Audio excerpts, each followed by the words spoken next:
জানাচ্ছি। হ্যাঁ, একটু জানাচ্ছি। হ্যাঁ, এইরকম ঘটনা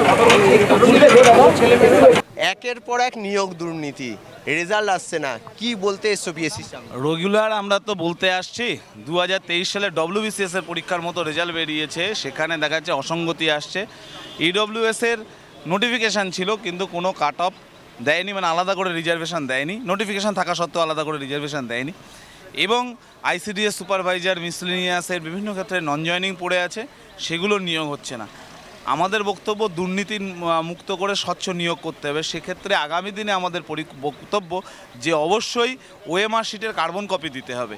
এই কথাগুলো বলার জন্যই পিএসসিতে এসেছি। যদি সঠিকভাবে না হয় তাহলে আইনি পথ আমাদের জন্য খোলা আছে, সেই পথে ব্যবস্থা নেওয়া হবে।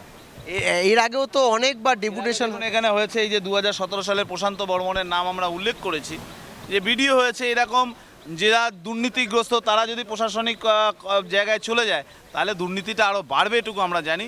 এর বিরুদ্ধেই আমাদের লড়াই।